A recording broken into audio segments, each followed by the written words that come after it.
We are back again. Welcome back to the Courses Arsenal podcast, guys.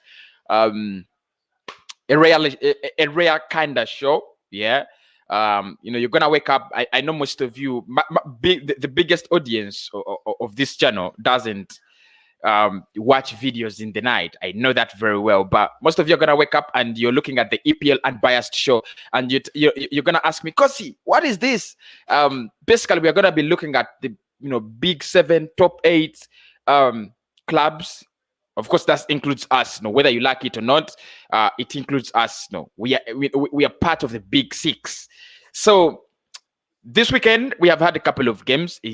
Okay, Boxing Day and Saturday and Sunday, a couple of games, and Premier League action comes back. But let us look at the performances that have happened over the Boxing Day festive season, and then in another show, we shall look at those games that will be played in March Day 16. I'm not going to look at all games, just those that concern us as the top 6, top 7 clubs. So smash the like button. That is a rule. Subscribe.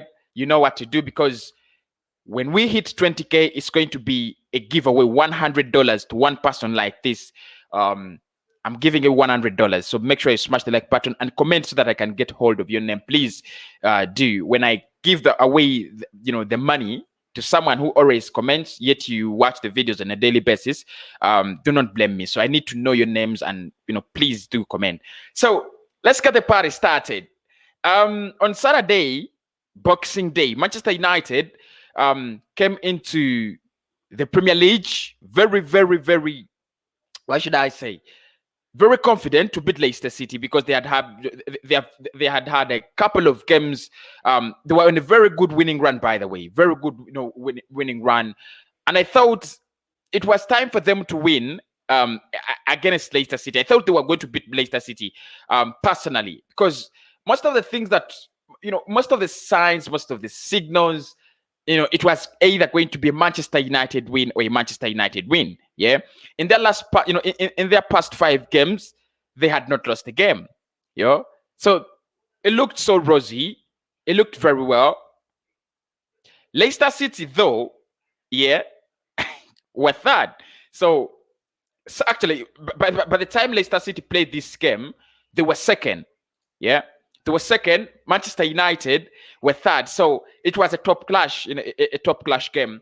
It ended 2-2. Bruno Fernandes with a beautiful goal. Marcus Rashford missing a couple of chances. I think we should, it's time to talk about those chances that Marcus Rashford missed, because that game should have gone 4-2. Okay, 4-2. I didn't see so many chances missed by Leicester City. Actually, it looks like all the chances they had in that, on the evening, they put them away. Yeah.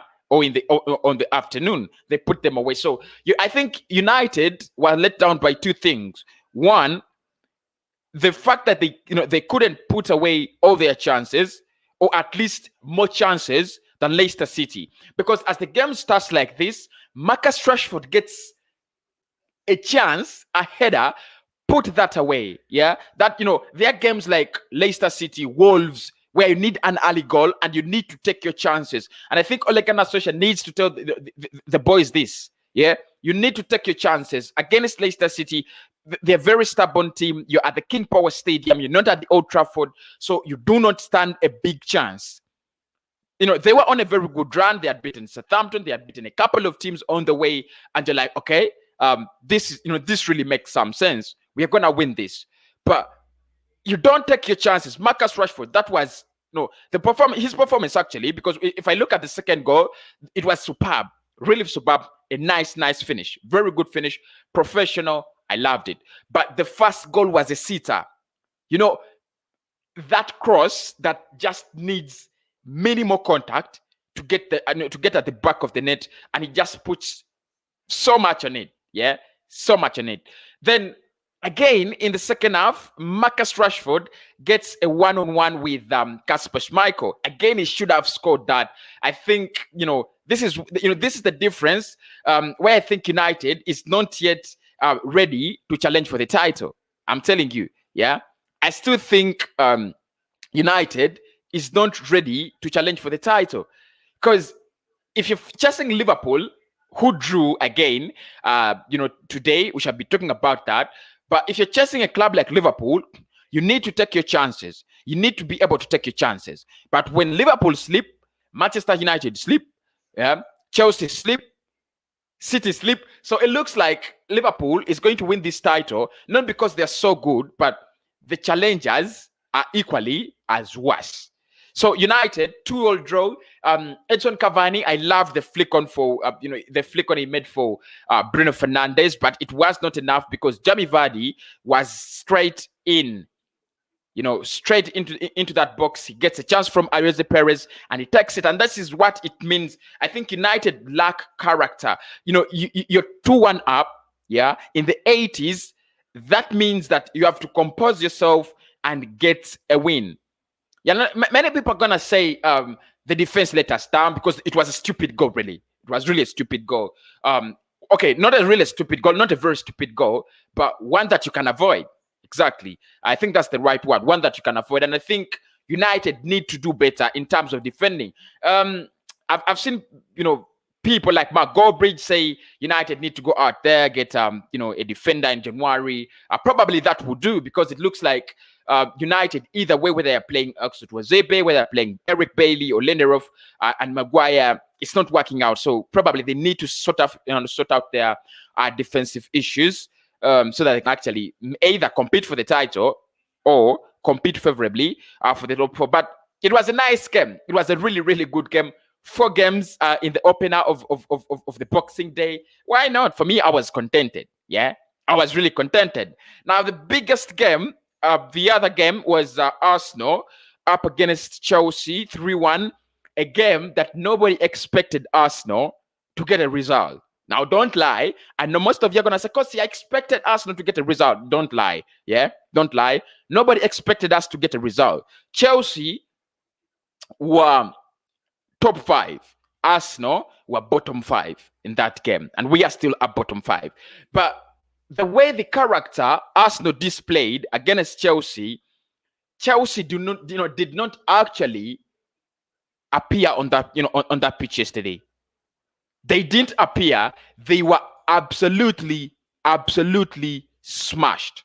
Yeah, absolutely smashed. It was Arsenal's first win in ever since in 2 months. Yeah, ever since Arsenal beat Manchester United, they had not won a game. They hadn't. And Chelsea was so confident to an extent that they came with a plan. Let them do whatever they want. Get 2 chances, score, and you've beaten Arsenal. They got it wrong. They got it wrong. And I want to talk about the 2 things in this game. One is the goals Arsenal scored. Those goals are hardly replicable. Yeah. Because the penalty, you're not going to get penalties game in, game out. The free kick, Granit Xhaka's brilliance is not going to be on in every game. And Bukayo Saka's mistaken goal is also not going to go into the back of every goalkeeper every game. So it looks like Arsenal still didn't score a goal from creation, from created chances. Yeah. But what I loved about it is that we tried to create chances, by the way, although we didn't put them away. Hector Bellerin took chances created. Big up Heki. And Kian Tierney also created a chance. But we never scored any chances that we created. But this is what I've been saying. If we cannot score goals from chances created, can we score goals from the scrap? And we did it.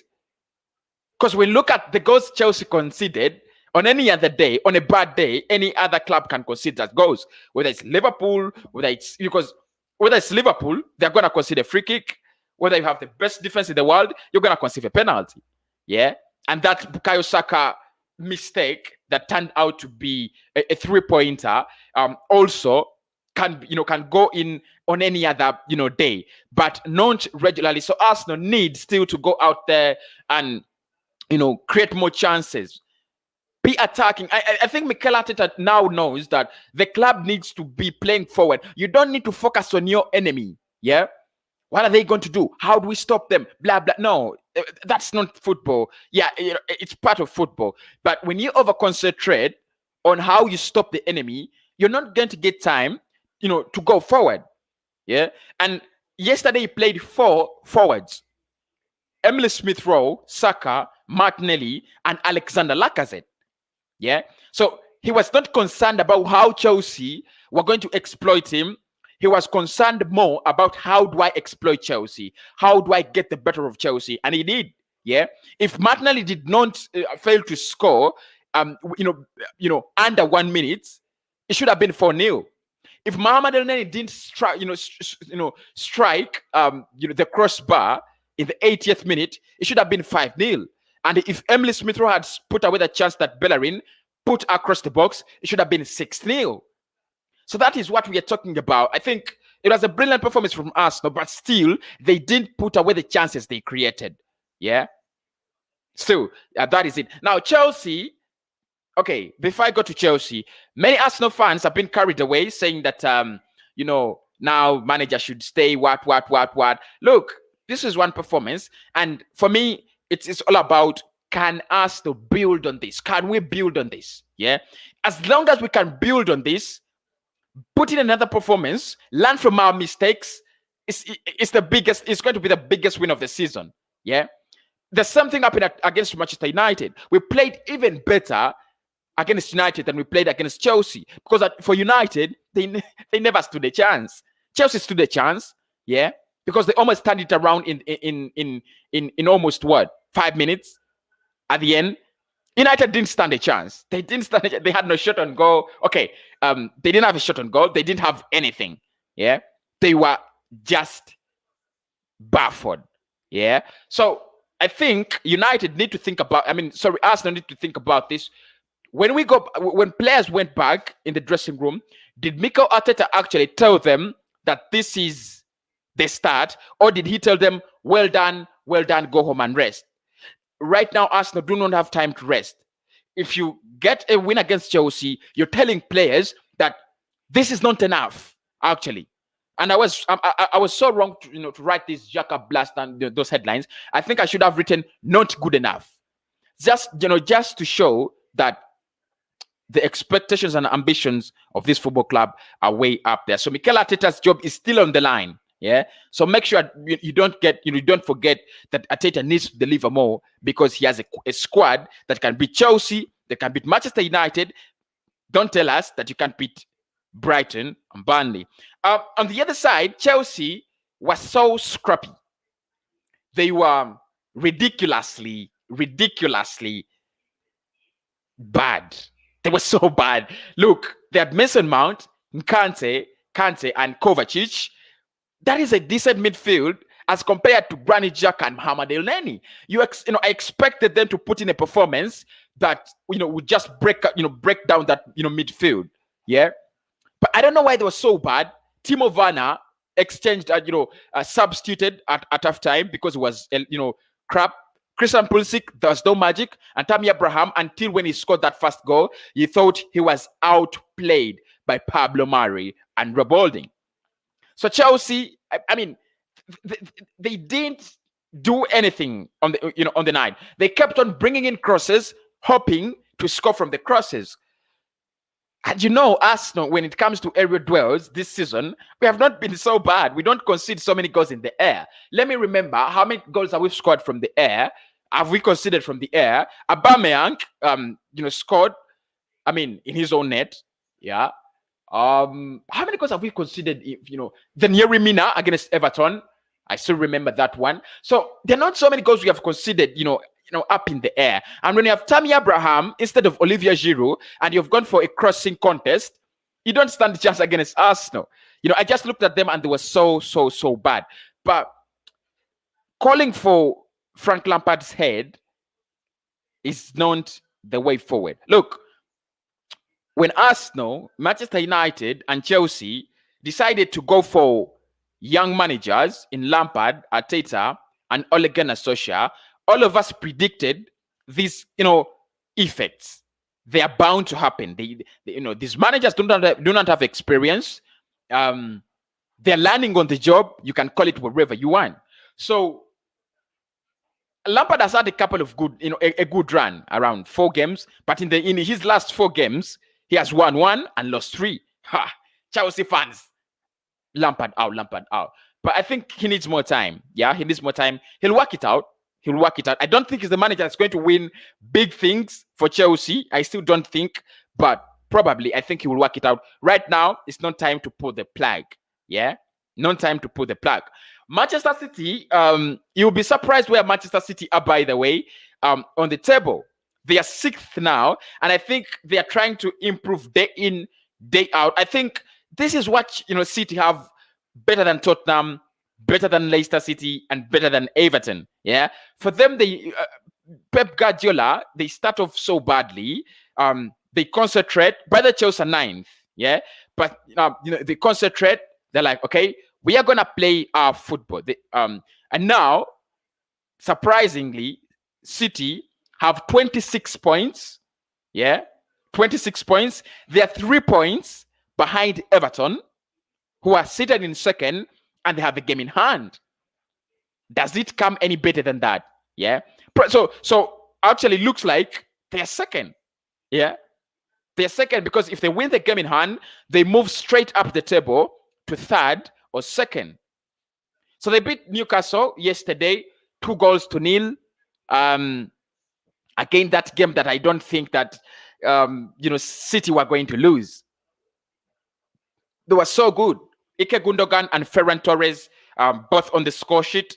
They had 11 shots on target, 11 shots on goal, 6 shots on target, a 76% possession, 862 passes, 90% passing accuracy. It was all Manchester City. And I think, this game, you don't look at this game in terms of Manchester City beating Newcastle, because they were going to beat them anyway. You look at this game in a way that, where does it put Manchester City? And I've told you, it puts them in position 6, but just 3 points behind Everton. Yeah, Everton have also had a very good run, by the way. They have won 4 of their last 4 games. But look at City. Out of their last 5 games, they have 2 draws and 3 wins. They're coming back. I predicted Liverpool would win the title and City would be 2nd. And I'm not changing my decision, because City is in 6th with 26 points. Tottenham in 5th have 26 points. Manchester United in 4th have 27 points. Leicester City have 28 points. That means there are 2 points between 6th and 3rd. And just 3 points between 6th and 2nd, which is Everton. So I think we are up for more drama. Yeah, we are up for more drama. That is Manchester City for you on the weekend. They grabbed that win. They were lucky. Yeah, they were lucky. They were playing a Newcastle side that I don't think was going to give them any difficulty at the Etihad Stadium. It was, it was lucky for them. I think they were lucky. Allow me to talk about Everton, who also got an away win against Sheffield United. Sheffield is the worst team in the league right now. They are the worst team. They have already confirmed that they're going to get relegated. No questions about that. Yeah? No questions about that. They have already confirmed that, guys, we are going to get relegated. We don't stand a chance. But this tells you how Everton are well prepared. 4 wins out of the last 4 games. Yeah. 13 points out of the last possible 15. Yeah. So Everton, are they title challengers? They are not. Yeah. They are not. Are they top 4 contenders? I still think they will not make it in top 4. I'm still on the line. Liverpool, Manchester City 2nd. In 3rd, I think it will be United. In 4th, probably it could be a Tottenham Hotspur, somewhere like that. Then in 5th, probably Leicester City, and 6th could be Everton. So I don't see Everton qualify for Champions League. Yeah, I don't see. I think things will turn around because I told you the pressure they have is, look, they have 28 points. They're in 2nd. 29 points, they're in 2nd. And they're just 4 points off being 9th. Yeah, because Southampton, who are 9th, who are recently members of the top four, and they have dropped, drastically, are just 4 points away from being second. So I don't think Everton is going to make it to the Champions League, but it's a nice spell. If they can continue like this until February or March, probably they're going to finish 5th or 6th. And I think that would be a very good, finish for them. They spent very well in the summer. They're unlucky that Alan and James Rodriguez are on and off. But if Doucouré, Alan, James Rodriguez, Richarlison, and Calvert-Dominic Lewin, are on that pitch for 10 consecutive games, Everton are going to be a club that we think about more often this season. So they beat Sheffield, a game that I expected them to score more. They didn't. I expected them to be, that kind of team that, destroys. I expected that they would destroy Sheffield, but they didn't. And of course, Sheffield United were at home. So it was a 1-0, and that keeps them second on the table. More interesting results today from Liverpool and Tottenham Hotspur. 1-0 in both games. Tottenham Hotspur shared a 1-0 draw with Wolverhampton Wanderers, and Liverpool also shared a 1-0 draw with Big Sam Allardyce's magical West Brom. Look, guys, I've been looking at Liverpool play, and I'm asking myself, how did they even score? Not because they were awful, they were brilliant. They were so brilliant. The goal they scored, Sadio Mane, the control, the finish, typically masterclass, world-class Sadio Mane, big up, brother. Big up. But Big Sam never backs down. Yeah? He has a reputation, by the way. He never goes down. He has never gone down. But the way West Brom were defending 10 players behind the ball. They never had a lone striker. They never had. Never. And they pulled a point from Anfield. This is crazy. Like, if you watch this game, you just can't believe it. At halftime, it was 1-0, but West Brom, they hardly got into the 18-yard box of Liverpool. They hardly reached there. Yeah, they hardly reached there. They were so, it looked like a real loss. It looked like even if Liverpool maintained that 1-0 lead, it was over. No, it wasn't, because it is Big Sam. They got a point. Look, they got a point. I mean, it's crazy, right? They got a point against Liverpool, a Liverpool that is dominating them all game. And you know what? In the 82nd minute, they scored. Yeah. But listen to these statistics. Liverpool had a 79% possession and an 88% pass accuracy. They had the ball 21 out of 100, times. They had a 56% passing accuracy. They had 5 shots on target. Liverpool had 17. Sorry, on goal. Liverpool had 2 shots on target. They had 3. That was the difference. Typical Big Sam Allardyce. Yeah? Typical Big Sam Allardyce. Typical of Big Sam Allardyce. Typical. Big Sam. And West Brom get a point. Where does that put them? Before I talk about Liverpool and how they suffered. Big Sam has a big job, by the way, because he's working with West Brom, who are seated 19th on the table. They have only collected 8 points this season, and they collected that one. One of those 8 points was collected today against Liverpool. That communicates something, because as an Arsenal fan, I know in the coming games we have West Brom. Yeah, we have West Brom. It's going to be a hell lot of a difficult game. Yeah, but look at this. They have 8 points. They are 3 points from Fulham. Yeah, 3 points from Fulham. And they are 5 points from Burnley in 17th. So if they're going to survive relegation, or if they are going to get out of relegation, they have to get more points, at least 6 points in the coming games, and pray that Brighton and Burnley do not win their coming games, Burnley have a game in hand. So it's not going to be an easy one for Big Sam, but let us see how we can pull it up. Yeah. Let us see how we can pull it up. Yeah. So that is it from West Brom. So let's talk about Liverpool, guys. They're proving to be quite inconsistent, right? I think that's what you guys are gonna tell me. The Kosi, they're inconsistent. Yeah, they are. I do agree.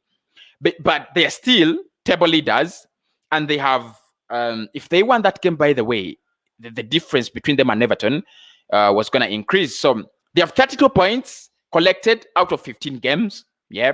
In their last 5 games, they have 3 wins and 2 draws. One draw, actually both draws, you can't believe. You just can't believe. One of the draws comes against West Brom. Yeah. After that, they beat Leicester City, they beat Wolves, and they beat Crystal Palace. They beat Crystal Palace 7-0. Yeah. And they draw against West Brom with 17 shots on goal, 1-1. What is going on at Liverpool? Is there anything wrong? Yeah, there is. They have really suffered a lot of misfortunes, not only injuries, but the collective term of how their season has been running is what you call a complete misfortune. Yeah, a complete abysmal of a season, in terms of luck. Not in terms of the pitch, but in terms of luck, it's abysmal. VAR is against them. Yeah, they drew against Fulham 1-1, and I was like, okay, this is getting interesting. Yeah, so Fulham get a point, and West Brom get a point. And what does it tell us? You remember the Liverpool that failed to win a title because they could beat Manchester United 5, beat Arsenal 6, and failed to get points against Aston Villa, West Brom. So that's the same old Liverpool. But the difference with this Jurgen Klopp side, I think, is the injuries are so many. Thiago is not playing. Jota is injured, long-term injury. Their defense is almost wiped out. And this is where you need your defense in such games. Yeah, there are times when you need to go, when you need to win 1-0. There are times when you need to win 2-1. Because last season, we have seen Liverpool win 2-1 in the late 90s. We have seen Liverpool win 1-0 under intense pressure. Yeah. So that is the work of a good defense, and that is what you need the Virgil van Dijks for and everything in there. You get me? So not having their best defender is affecting them. Most people will say, "Kosi, it's not affecting them, but it is affecting them because they're not sure they can win 1-0. They're not sure they can win 2-1. Yeah, it's either going to be a 2-2 or a 1-0, or a 1-0. And I think, but they are still title challenges, and I think they will win the title. I'm not moving away from there. I think they will win the title, just like I think Arsenal will finish 7th or 8th. I also think Liverpool will win the title. They have the manager and they have the resources. Mane, masterclass. Big up, my brother. Masterclass, Sadio Mane. What a goal. If you have not watched Sadio Mane's goal, please, I do recommend you go out there and watch it. It was a hell of a goal. Yeah. The first touch, the chest, and then the reaction. Yeah. I think every club needs a player like Sadio Mane. 6 goals this season in the Premier League, 2 at the Anfield. But he's a wonderful player. He is a wonderful player. I'm just comparing the goal he scored today and the goal he scored against Crystal Palace, which was better. Because against Crystal Palace, he gets that flick on from Roberto Firmino, then he flicks it a little bit and turns with a lot of power and looks for the corner. In this one, it's almost similar. John Matip flies it that ball. He gets it on his chest, puts it there, and before West Brom could think of waking up, the ball is is at the back of the net. Goalkeeper stands no chance. So I think Mane is an outstanding player. Wolves shared a 1-1 draw with Tottenham Hotspur. I really get disappointed with Wolves. They can beat Arsenal. They draw against Spurs. Yeah. And then they lose to Aston Villa. Like they were a relegation team. they really amuse me. I don't know what they're up to. Yeah. But Tottenham Hotspur, I'm very sure Spurs still have a couple of problems. Yeah. Spurs still have a couple of problems. This is where I agree with people who say Spurs is they're tied to challenges. I do not agree. Are they tied to challenges? Are they? I don't think they're tied to challenges. Okay, let's just go to the table. Spurs are now fifth. The ones second are now fifth. This is not, this is unbiased, by the way. I want to give my thoughts, unbiased thoughts about Spurs. They are 26 points, 3 points behind Everton. Yeah, so that means they are still very close to second. Yeah, but how many points are they? Far from Liverpool. That is 6 points. Yeah, 6 points away from Liverpool. So you see that the gap between them and the table is protruding. In their last 4 games, they do not have a win. They have drawn 2 times and lost 2 times. Yeah. So you ask yourself, are they really title contenders? And for me, my answer is no. Yeah, Jose Mourinho is a winning manager. He has a nice squad. But this kind of football where you're sitting back and, you score 1 and sit back, you score 2 and sit back, you're going to get exploited. Leicester City beat them like they were beating kids. You can't sit back against every team. This is what I was telling Mikel Arteta, that you can't sit back every time. You really can't sit back. Yeah? You really can't sit back. It is either you play some good football on some days and then you sit back in games you feel like, you need to sit back. So collecting 2 points out of the last 12 puts them in position 5. Yeah. So I think, yeah, they can get top 4, but I don't think they're title contenders. I don't think they're title contenders. I just don't think. And for me, it's easier. For them, it is as easy as put out Ken, put out Son, and their game is over. Yeah. That is how predictable they are. So the table stands like this on this lovely day, which is the 28th of December. Liverpool are first, 15 games. They have 32 points. Everton are second, 15 games, 29 points. Leicester City are third, 28 points out of 15 games. Manchester United have a game in hand and they are fourth, 27 points out of 14 games. By the way, well done, Manchester United. Well done. I think if they get a win in their game in hand, which they'll be playing next year, they go straight to second. Yeah, they go straight to second. But they need to work out on their inconsistencies if they can actually convince us that they are title challengers. Because in their last 5 games, they have 3 wins and 2 draws. So that is not so bad of a record. Spurs have fallen into 5th with 26 points. Manchester City are 6th now with 26 points as well. Aston Villa are 7th with 25 points. Chelsea are 8th, 25 points as well. 9th is Southampton, 25 points. 10th is West Ham, 22 points. 11th is Wolves with 21 points. So that is where I'll stop. Arsenal is in position 15 with 17 points. The difference there that I will talk about is we are 3 points off being 12th. Yeah, 3 points off being 12th. That is where Leeds are. We are 4 points off being 11th. That is where Wolves are. And we are 5 points off being 10th. That is where West Ham are. Yeah. Then we are 8 points off 9th. That is where Southampton are. But the beauty is we are 8 points, yeah, of being 7th. So if we win our next 3 games, probably, and we hope that all these clubs crumble like shit, probably Arsenal can rise up the table until at least 9th or 8th. Yeah, at least 9th or 8th. Somewhere there, then the struggle begins. The January transfer struggle begins. So, guys, that is the weekly. That is the review.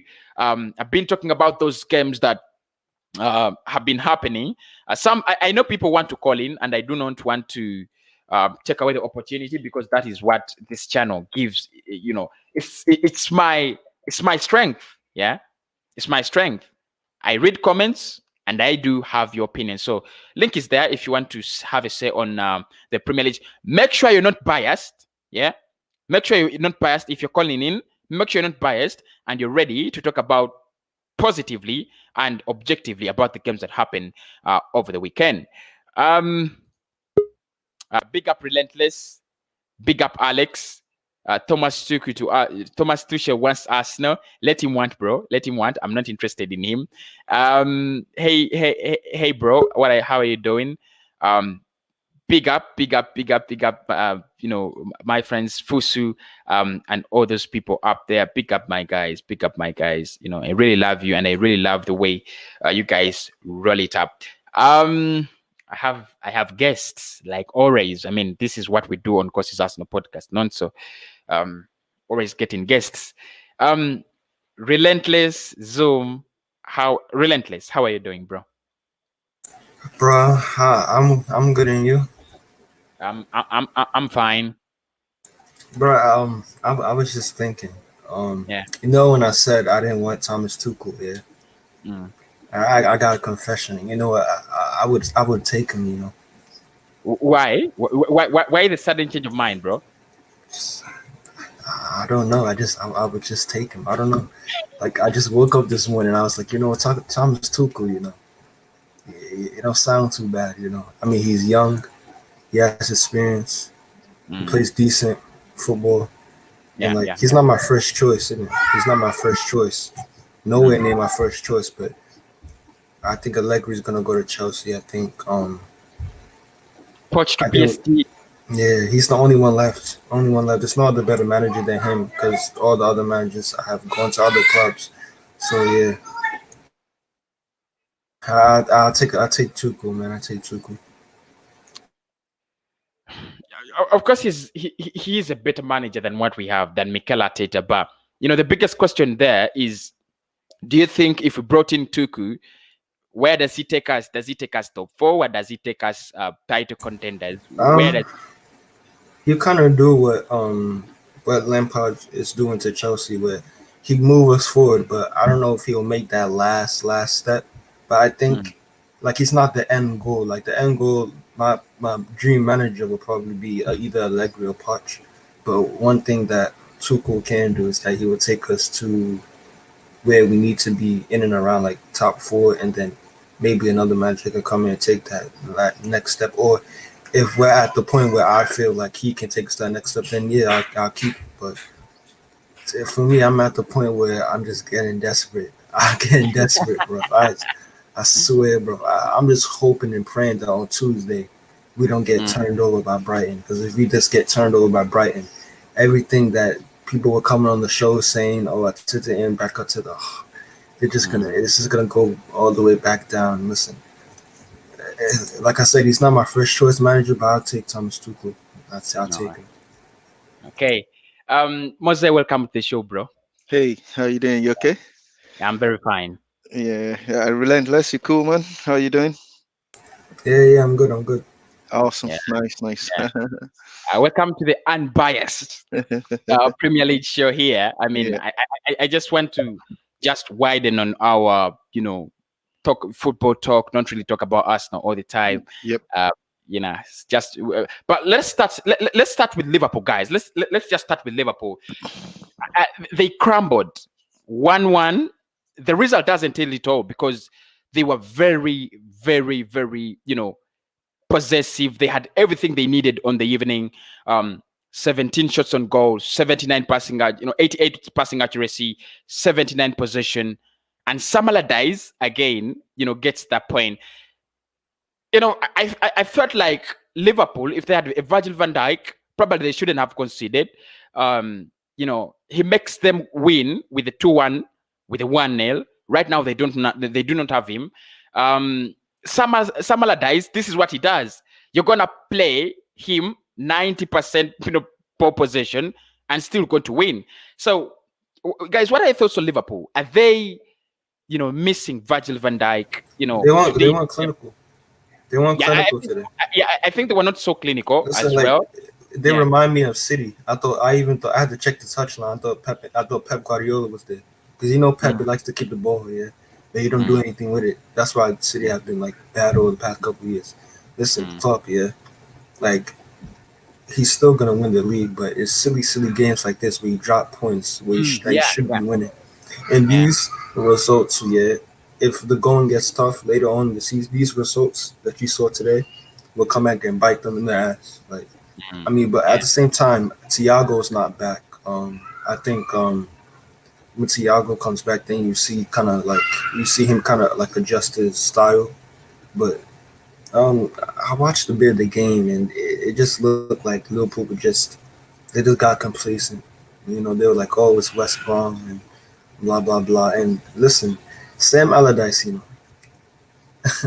you see this guy. The last four times, this guy has like some kind of juju. I don't know what he has. Every time he goes to Liverpool, he always comes away with a result. Yeah. He should have gave some of that juju to Arsene Wenger. Maybe we would have never lost all those games, bro. I'm telling you.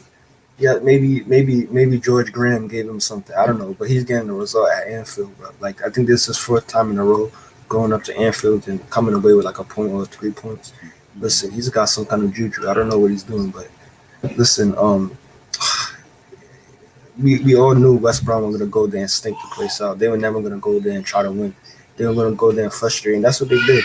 And mm, that's like a Jose Mourinho type performance where they're happy with the point, and that point can probably save this season because West Brom need all the points they can get. yeah. It sounds like I'm talking about Arsenal right now, but they need all the points they can get, bro. Like, I mean, this is a good result for them. The Liverpool, yeah, I still think they're going to win the league. I see Liverpool fans having a meltdown, but it's not a big deal. The next game they're probably just going to lose 4-0. I mean, they're probably going to win 4-0. It doesn't matter. So yeah, Mm. But I mean, if they keep this trend, you draw against Fulham, you go, you draw against West Brom, and then you hit Crystal Palace 7-0. For me, it doesn't make sense. It just doesn't make sense for me. But Maza, what do you think? Is it the injuries that are costing them these games, or it is Big Sam Allardyce, who was, tactical masterclass, we should say? Yeah, first of all, if you look at the last four visits, Sam Allardyce to Hanfield, Mm, those four games, one of them he won it, he go yeah. away with 3 points. The last three, he drew, which that's what Relentless just said. If he goes to Anfield, I don't know, and again, there are some clubs they will have if they go away to some places, it's always favor them. You understand? it's just like us and Brighton. They actually Yeah, played them next. Brighton that's have been right. in the league. Brighton have been in the league for about. Sorry to cut you off. I just want to say one quick thing. It's a That's right. funny stat. I think Brighton have been in the league for about what, maybe 4, 3 years, maybe 3, 2 years. We played them home and away multiple times. I don't think we beat them yet. Yeah. Mhm. Since they've been in the league. It's bad. Yeah. Yeah, that's right. So, and again, I wouldn't say the injuries is costing Liverpool at the moment, but Yeah. they didn't lose. So at least that 1 point can make a lot of difference by the end of the season for them. Yeah. I, If I, you I know, understand. Yes. I know, but I mean, how do you smash Leicester City? You smash Wolves 4-0, you Mm, smash Crystal Palace 7-0, and mm. then you fail to score 2 goals against West Brom and Fulham. Yeah, but these are the two teams that they're right at the bottom. They're struggling. They need any point they can get. Yeah. So they're going to be more organized in the defense. So, and again, if you watch Liverpool game, the only one centre back they have there, he got injured. He has to come off. They have to bring a teenager in to come and fill it for him. The teenager they brought in is still learning. Mhm, He's still kind of trying to kind of, okay, how do I, if I'm in this situation, how do I adapt to it? This is Premier League. It does you going into a game with any team. It's not guarantee that you are coming out with a win. You just have to in the Premier League, do not underrate any team at all. Because if you think that, okay, oh, it's only Fulham, it's only West Brom, we're just going to go and smash them up. They will come up with, because every team that is good, if you're going away, you have your game plan. If you are playing at home, you have your game plan. So West Brom, Fulham going away to Liverpool, they, the manager will be telling them that just let's stick together, let's stay tight, let them if even though if they're gonna score us, let them work for it, so we can kind of hit them on a counter attack. Because if you watch the way Liverpool play, Liverpool, they are ready to kind of push all the way up into your own half. That is why Tottenham no, that is why Aston Villa scores 7 past them, and they keep doing it. They keep doing it. They keep doing it until they concede 7 goals, because they always play high. Since then, since that time, if you look at Liverpool, they always kind of cautious about how they push up the field. So they will make sure that there is no through ball behind them. So yeah, I'm not going to say because they lost Virgil van Dijk, they're going to. What another thing I want to say is I want to see, if you look at when Liverpool won the Premier League last season, you can see the number of, you can see how much how big is the gap to Manchester City. So I want to see whether, you know, the second season, I want to, because I can see Man City catching them up. So if Man City catch them up, I want to see whether they will be able to handle it second time around. If you understand what I mean, because if you look at the last time they finished second in the table, they only lost 1 game, but they cannot keep up with the pressure that Man City is kind of pushing to. But I would say they're very unlucky not to win the title. That the 2019 2020, they're so unlucky. But when it comes to 2020 2021 season, they kind of they did it because they have a massive gap and we see what happened when Man City catch them up, and see whether they will be able to handle the pressure, because I don't see Van Dijk coming back until next season, so he's out for the season anyway. So, do you still think they'll win the title? But I still pick them winning the title. I still think, but what I want to see is how they're going to react. Think Man City's going to win the title? Liverpool. Yeah. Oh, I was about to. I think they will win it if their injuries stop increasing. They will, but if their player keep right now, Liverpool, they cannot allow Mane, Salah, and Firmino to get injured. One of them or 2 of them to get injured right now. If any of those guys get injured, then look at when they play Real Madrid in the Champions League final. The only person that get injured is Mane, and they just collapse. So one of those 3 guys, just the 3 of them just needs to stay fit throughout the season. So, and I don't see them winning the Champions League this season as well. But yeah, Premier League will probably be their bread and butter this season again. So, but because I would say the Champions League would probably be too strong for them this season. I can see Bayern Munich retaining it. The next place we shall be going to is London, but we start off at Chelsea before we go to Tottenham. Yeah, see, we gotta talk about Chelsea. We gotta talk about Chelsea, man. AJ90, welcome to your brother.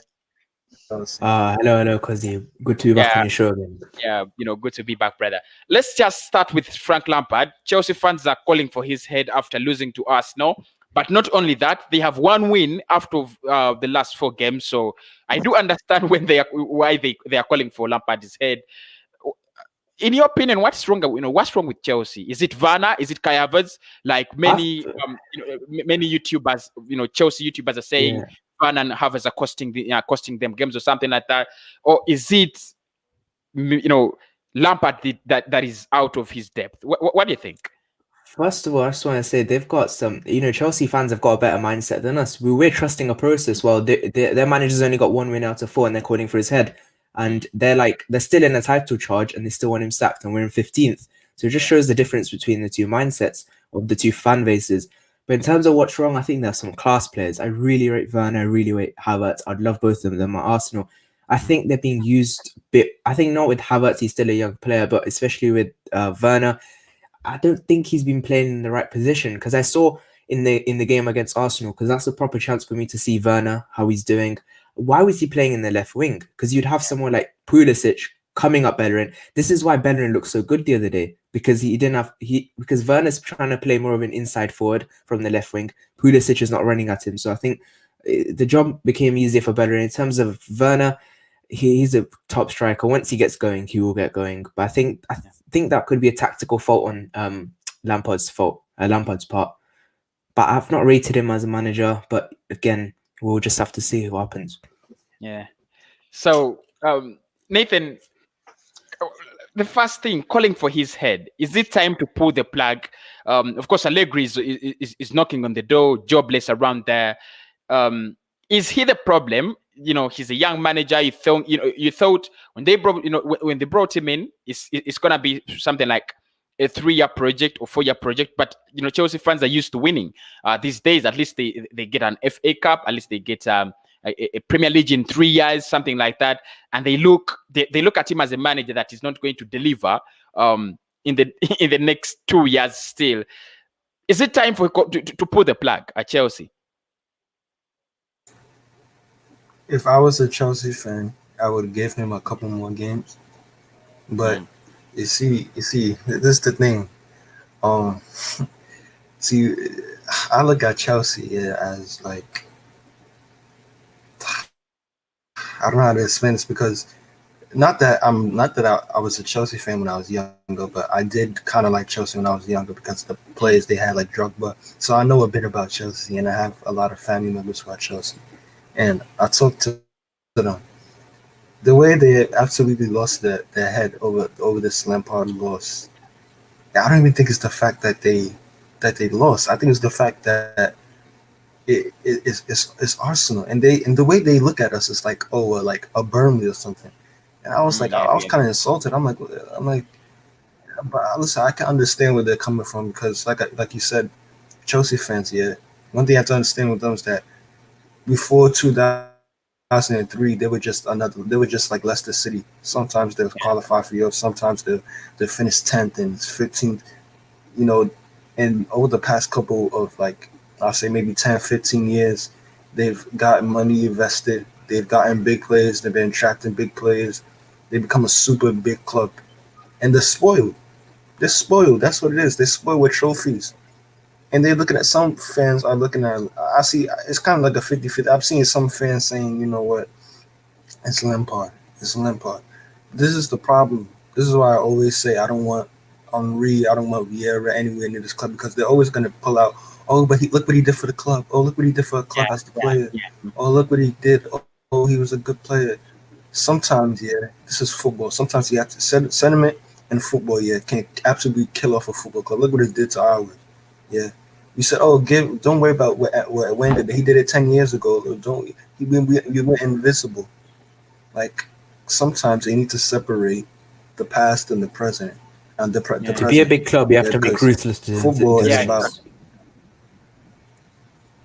You have to. You can't put these legends in these type of positions, because then the fans are gonna be blind. They're gonna be like, oh, but look what he did for the club. You don't want him to, to fuck off like that. You don't want him. So that's why when people keep on saying, oh, bring in Bergkamp as a coach, or bring in Thierry Henry as a coach, I'm saying this is what I'm scared of, because listen, Lampard, he's not a terrible manager. I said it yesterday. He's not a terrible manager. I think he's a better manager than Arteta, if I'm being honest. But for me, is he good enough for this Chelsea job? Like, when Chelsea managers get hired, they're not stupid. They know what they came there to do. It's either you win trophies, or you fuck off somewhere else. Because even if you do win trophies at Chelsea, there's no guarantee you're going to be there next season. This is why I say Mm. it was the wrong move to bring Lampard in, even though I think Lampard would be a decent manager um, in the future. This Chelsea job, yeah, Roman Abramovich. Do you think he cares about who this guy is? He brought him in for the morale. Maybe he can get the players playing for him, and sometimes players do play for him. But one thing you have to understand is that they want to win trophies. If they didn't want to win trophies, they could have easily said, you know what, trust the process, and we're not really gonna back you this summer. They spent 200 million. 200 million. They didn't Yeah. spend 200 million to come to the Emirates and lose 3-1. They didn't. That's not why they spent the money. Because if Yeah. that was gonna happen, they would have never backed him in the first place. So people, I hear some Chelsea fans saying, "Oh, it's a process. It's a process." But I think a big majority of the Chelsea fan base are now starting to say, you know, he's not good enough. He has to go. My cousin, like I say, yes, he was fuming. He was like, "No, Lampard out, Lampard out." I'm like, "Why are you saying Lampard out? It's only one game." But you realize that's how Chelsea fans move. They don't care. They want to win now. So for me, I look at the whole Chelsea situation here.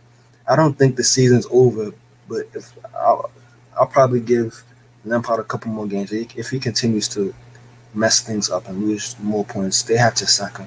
And Yeah. if they sack him and bring in Allegri, I swear I'll cry in my pillow.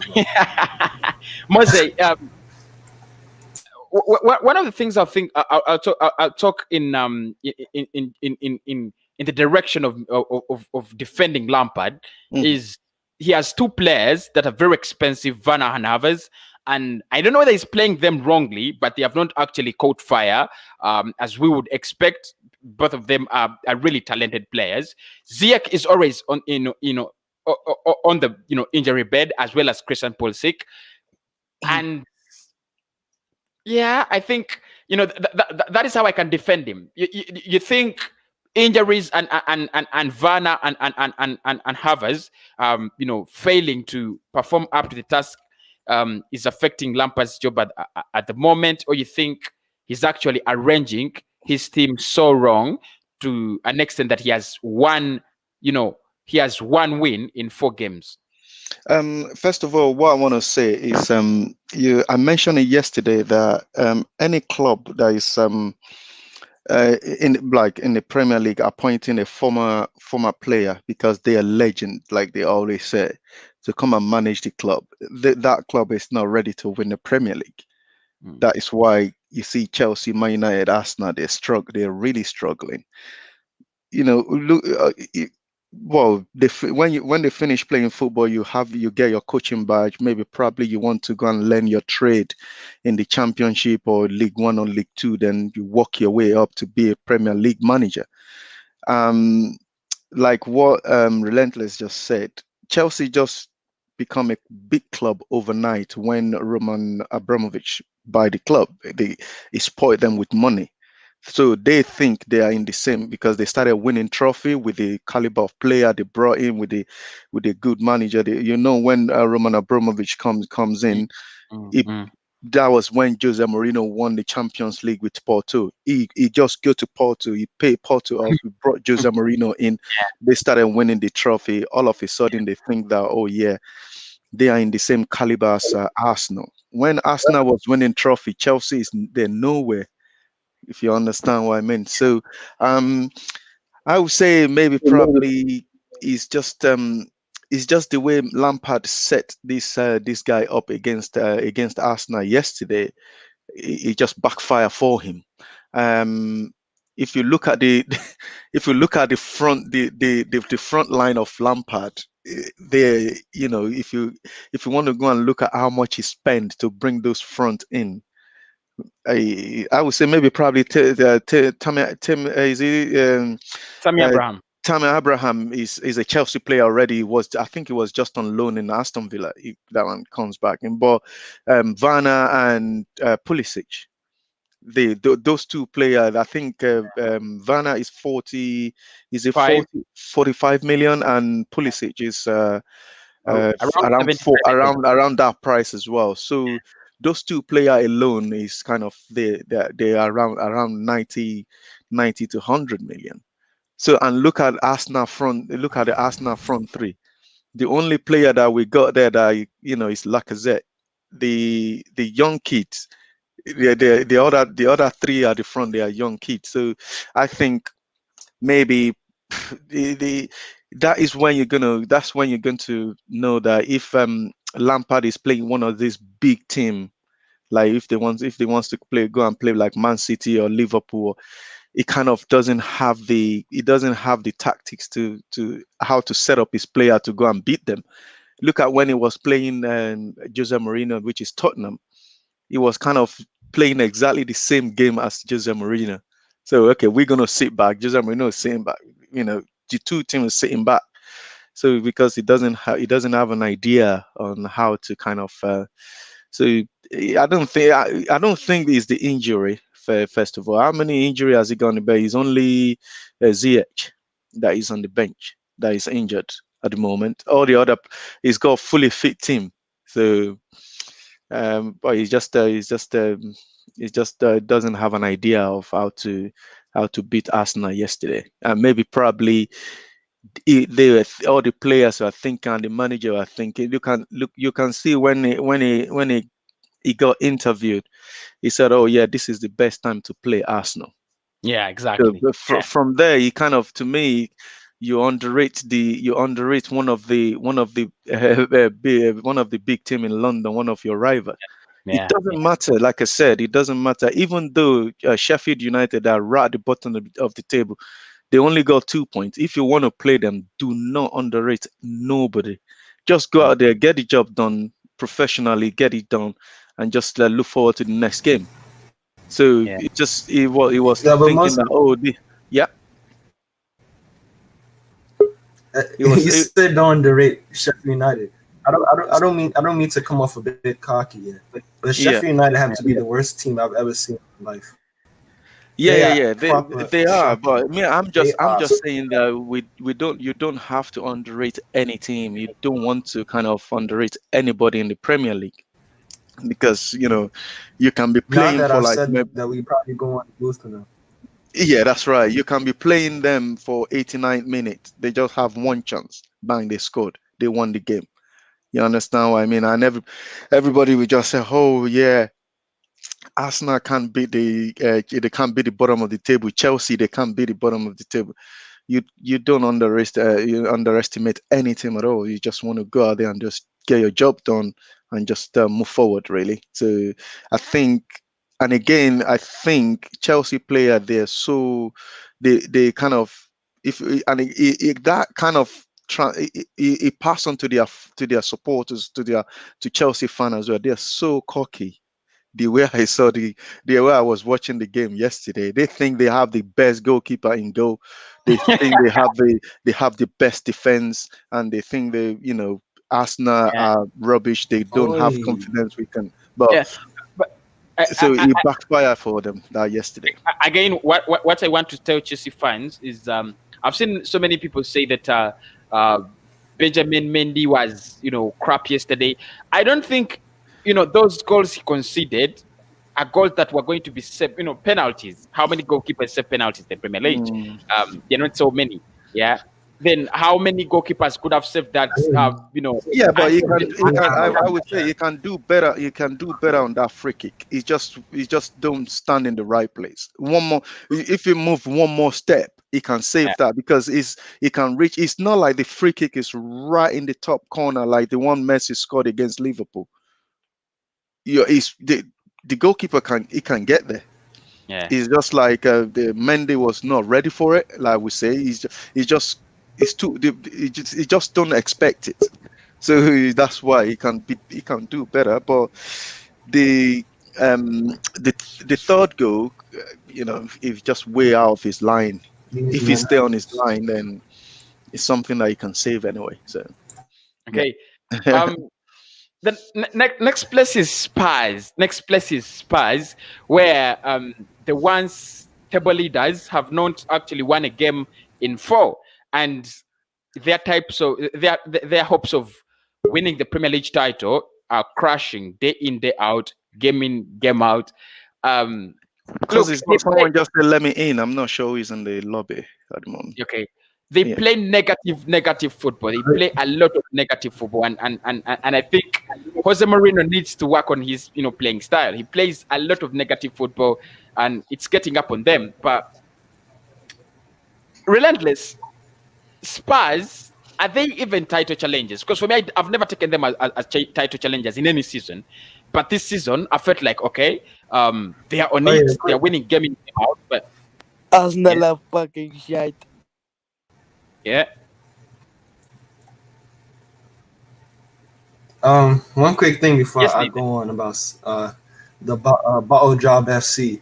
There's some idiot in your chat talking about these guys don't know anything about football. All right, man. Yeah. Listen, since Ebenezer, since you know so much about football, come on the show and tell me your knowledge about football. All right. So basically, on to Spurs. Yeah. Listen, what's going on with Spurs? You know, I mean, I'm not complaining. I couldn't care less what they do. But listen, you see Mourinho. Yeah, I rate him as a manager. He's a good manager, even though I don't like the way he plays football.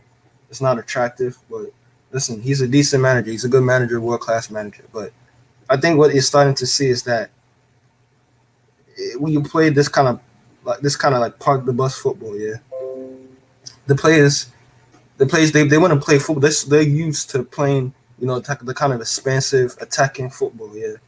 And you bring in we go from a manager Maurizio Pochettino, who plays attacking football. The players want to play proper football. They don't want to sit and protect 1-0 leads. They want to make the leads big. And that's my problem with Jose Mourinho, is that they go up 1-0 and then they start parking the bus. All the games they've drawn this season, yeah, they could have easily won if they just said, Yeah. you know what, let's attack a bit more, get the second goal, at least kill the game off. Because if you can see the goal, yeah, you're under pressure, but it's not like, oh, the game is tied up and all of a sudden you have to start throwing the kitchen sink at it. Like that's what they do almost every game now. The team comes back and then they start attacking, and then they start converting more chances. Listen, Mourinho needs to switch up the style. He needs to learn how to attack and then know how to defend. Because all he wants to do is just sit on a 1-0 lead. I don't understand. 1-0 lead is the most fragile lead in sports. It's the most fraudulent lead in sports. Yeah. That 1-goal lead and a 2-0 lead are the worst leads in the world, because teams can easily come back. He needs to learn how to manage football games and say, you know what? Because they have the talent to attack. They can play attacking football. Listen, if you look at Tottenham's squad, that squad is ridiculous. So good, man. They're very, very. They have a lot of quality in there. The squad is ridiculous, man. They need to. If I was the manager, I would say attack. I don't care. I'll play like Bielsa. That's like the way I like football. Yeah, I don't care about the opponent. I want to play nice attacking, free flowing football. I want to see flicks and tricks. I'm not on to this part of the bus football. Yeah, you know, that's the way Wenger played. Wenger just want to play attacking football. He just want to outscore. He don't care about the he just wants to play football. Yeah. So, and listen, when you're playing this kind of counter-attack and defensive football, when the results start going bad, then the fans start to turn, and then the players start to turn, because the players, they're not coming out of their comfort zone. They're playing this protectively safe kind of football. They want to play expansive football. They want to have fun. It's a job, but they also want to have fun. They're not like the Spurs players. They're not having fun, and also, it's fun to get results, but they're not getting results at the moment, so their heads are going to drop. So Jose Mourinho needs to stop this protecting 1-0 league thing, because it's going to cost them a league title. It's going to cost them a league title. He needs to stop it. Yeah, Mose, they drew today against Wolves, 1-1. Wolves coming back from behind, and then they have lost a couple of games, like 2 in the last 4. But it looks like, for me, I've already said this in the past 2 years, even when he was at United, I thought Jose Mourinho's kind of style had been discovered. He needed to elevate, add something to that playing style. But he looks like he has not added anything. It's like a Big Sam, kind of traditional, play of football. It is the same old Mourinho. Sit back, let them come. We should take them back. And teams know, if I'm playing Mourinho, I've got to be cautious of my back. I've got to be cautious, and they're doing it, and it's paying off. Do you think he has another style of play? Do you think he has another kind of play he can, introduce in this Tottenham side? Because I don't think he wants to throw away everything they have earned this season. I think they have been brilliant. Throughout the season they have been brilliant.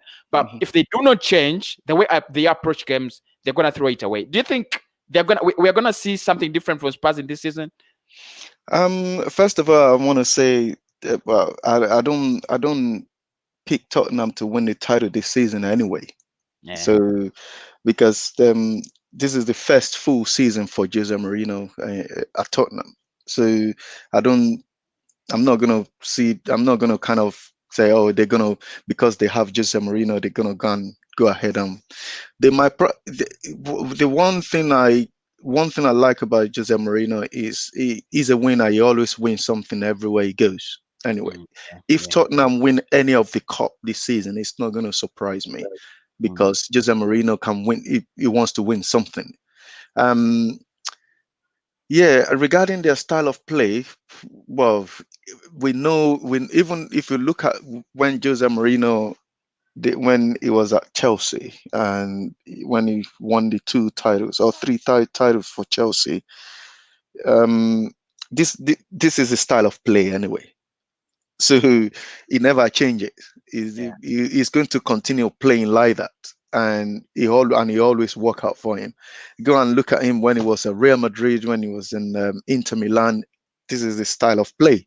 So bringing another style of play into Tottenham, I don't think so, because the player is buying into the way the way he set them up. So they just have to kind of stick to it and see what is going to come by the end of the season, really. So they got a chance of getting into the Carabao Cup final because they got who did they have in the semi-final? I can't remember now. Brentford, yeah. So they're Brentford. They beat Stoke. Yeah, they got a chance to get into that final, and they got a chance to win it. So, like I said, if they win something this season, it wouldn't surprise me at all. So, and they won't change their style of play because it's Jose Mourinho, really.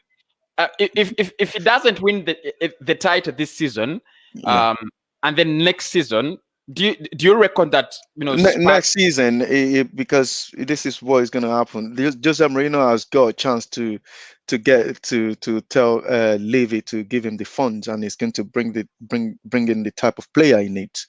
They might probably go next season. They'll probably be stronger next season. But look, I think he has one of the strongest squads in the league right now. Those players just exceptionally talented. You have Bergwijn, you have Bell, you have Son, you have Ken, you have Lo Celso, you have Ndombele, you have Pierre-Emerick, you have Pierre. Yeah, but you remember Bell is not playing week in, week out. How many Premier League game Bell has played this season? If Son or Kane get injured, then I would say probably that's where he's going to have the problem. So I see them. I'm just not like saying this, but next season I can see them challenging for title, because Jose Mourinho is going to fix all the areas that he think it needs to be fixed, and he's going to he'll probably go in and bring in another striker that can score probably 20-25 goals in a season for him. He's not going to rely on those 2 strikers he got now. You'll probably bring another striker in that, okay, if things is not going right, you can just throw that person in, and that person will just make a last minute goal for him. He won the game. Look at that's what he does when he was at Chelsea. So Drogba is the what's it called? He's the number 1 striker, and he's got like another backup striker that he can actually bring from the bench and just link. He could also get a couple of goals from the midfield from Lampard's that is correct. That is correct. And again, he's got a very good defense in Chelsea, because what's it called? Terry is still there. Yeah. So he's the captain. He's the leader. He kind of organized the defense for him. He will probably go out in the summer and go and bring that type of defender in, the defender that can control the defense. Okay, you 3 playing with me at the back. This is what I want you to do. Then Jose Mourinho won't need to worry about defense, and he will just kind of, that's why I'm scared of what was it called, Tottenham next season, that Yeah, they okay. will probably come back stronger. Yeah, Nathan. I can see them finishing in the Champions League. Yeah, I also see them finished off. Mm. Nathan, are we asking too big of Jose Mourinho? Are we overrating his squad? Is it a squad that is not ready to win, but we think because they have Jose Mourinho and they have that quality, are we overrating them? Making them asking too much from them? No, not really. I do kind of agree with Muzzy a bit, but you say like they need a center back, like a captain material center back. I feel like they already have that with Alderweireld. But my problem with him is he's never won anything. So I think they need to bring in maybe like maybe like a player, maybe like a midfielder, or maybe another defender. You know what? Maybe they might have to bring in another defender that has one stuff. Like for example, bring in maybe not Sergio Ramos, but a player that has that kind of profile, that has one stuff that can take them over the line. Because really, they have world class players, but these world class players have not won anything.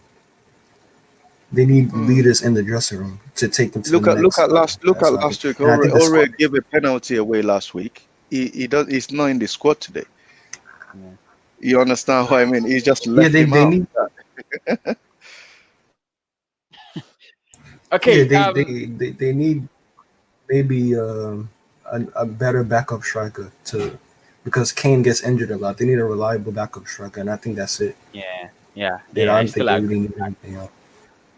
Yeah. Big up any Spurs fans out there. Big up any Spurs fans out there.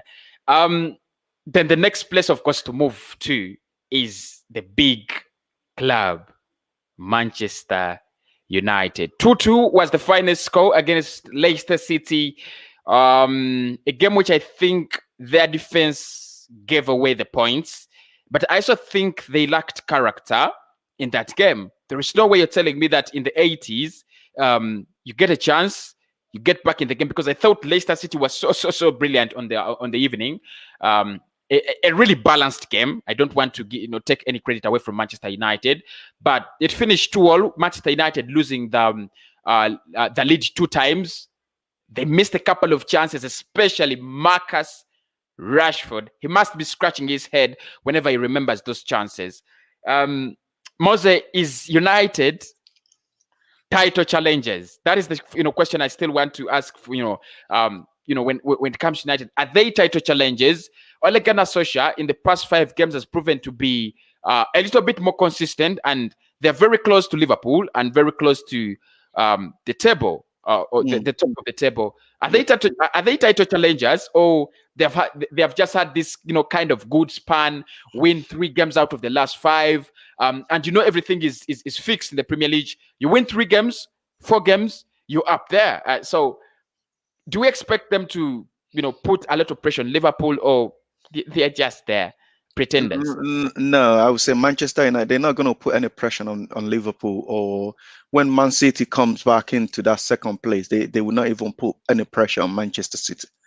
I can see them finishing in the Champions League again in the top 4 because of the squad, because of this squad they have. Like I said, a lot of Manchester United fans, they don't want their manager to be there anymore. They want him to leave and bring someone else in. So one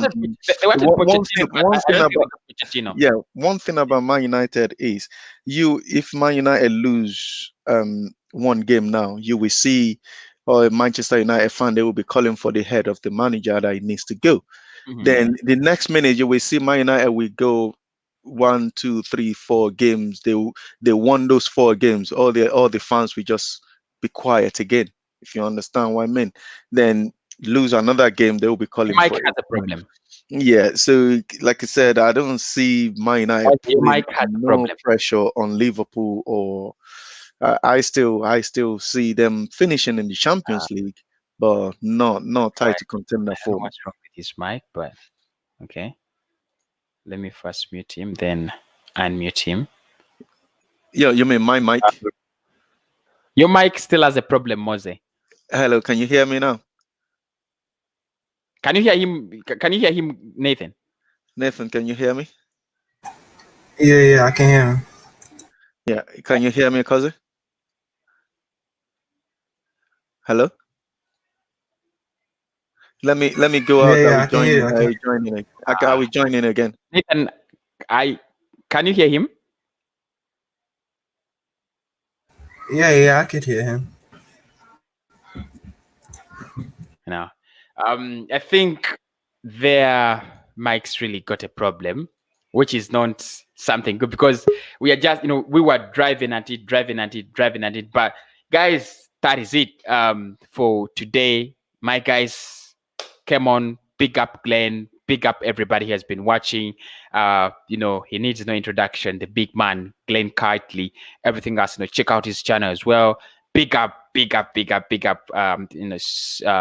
Sayed, Shah, big up my man, big up. So it has been the wrap up. We shall have more of these unbiased, unbiased Premier League shows. We shall review transfers done by these clubs. We shall be reviewing so many of the things, English Premier League performances, Champions League performances, Europa League performances. So make sure you always tuned in. And one thing you have to do is subscribe for this kind of content. Why not? My name is Kosi.